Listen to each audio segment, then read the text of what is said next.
I'm down here today with Sarah Donaldson and Kate Maloney.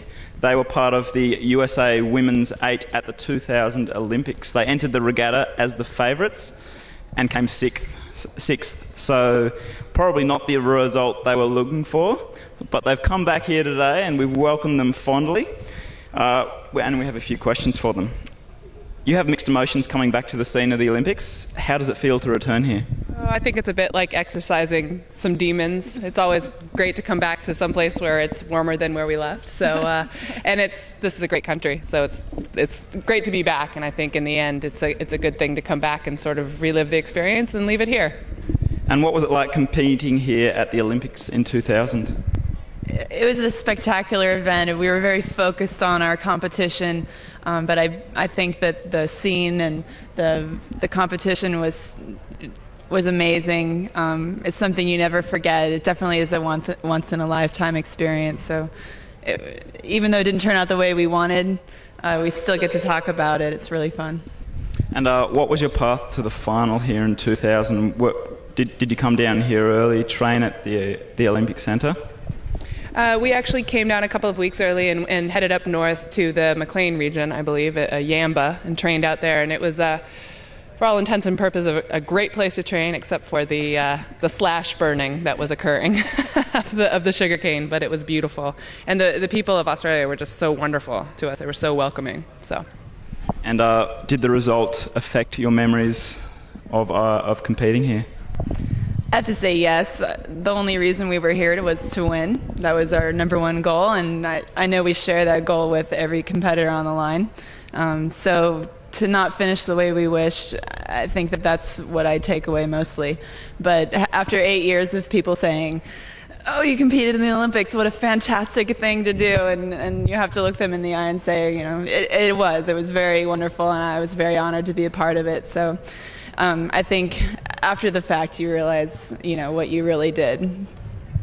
And what have you done since the Olympics, both of you?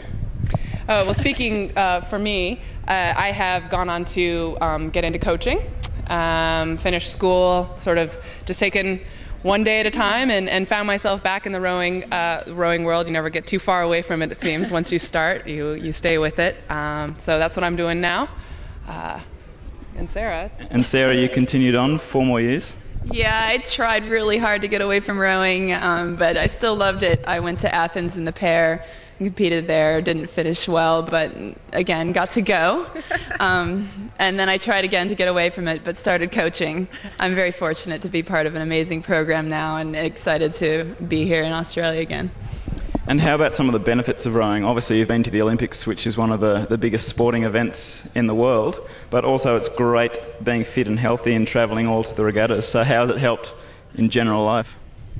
Oh, I think it gives you a good sense of self, a good, you know, every day you get up and you think about being healthy.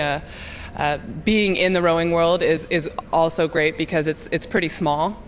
It's more like 2 degrees of separation rather than 6. So it's a small community and it's a close-knit community. And even here in Australia, you find that you have connections from, 8 years ago, even remaining. So I wouldn't wish to be doing anything different right now. And Sarah? Fitness in rowing is obviously one of the most critical elements, but I think that the average rower is more competitive than anyone in the world. I'm sure that is what drives us, and being fit and focused on the training is just a natural part of our sport. So it's something we love too. And now the last 3 years at the World Champs, Australia in the Women's 8 won 2005 and the US have won the last 2 years. What are your tips for Beijing in 6 months' time? And be fair. Whoever finishes still able to breathe. The Olympics is different than every year leading up to it. I think we found that as well. I'm being pretty successful leading into our own Olympic event. You get here and competition is elevated and things happen that normally wouldn't happen in regular competition. So it's really hard to say. Those that are the favorites leading into sometimes don't end up being the favorites at the end. So I'll be watching with a keen eye to see what happens there. But I couldn't even begin to make any guesses because it's the Olympics.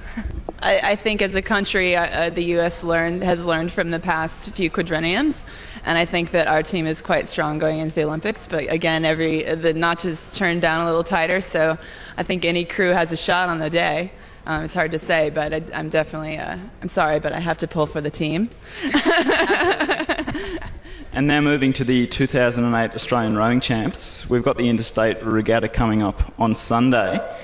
And I'm sure you've done your research on which states are going to go well.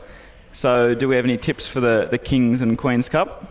Listen, I want to get out of Australia in one piece, so I'm not even going to begin to make any thoughts, or give you any thoughts on who's going to win. So I'll be watching that as well with a keen eye. I think I have a favorites, but I can't disclose them right now. So we'll see at the finish line who does the job. Well, we've got a lot of New South Wales people in the grandstand, so if you'd said New South Wales, you would have got many free drinks this afternoon, I'm sure. Okay, New South Wales. All right, go New South Wales. Well, thank you very much for joining us down here, Sarah and Kate, and I hope you have a great remainder of your journey here in Australia. Thank you very much. Thank you.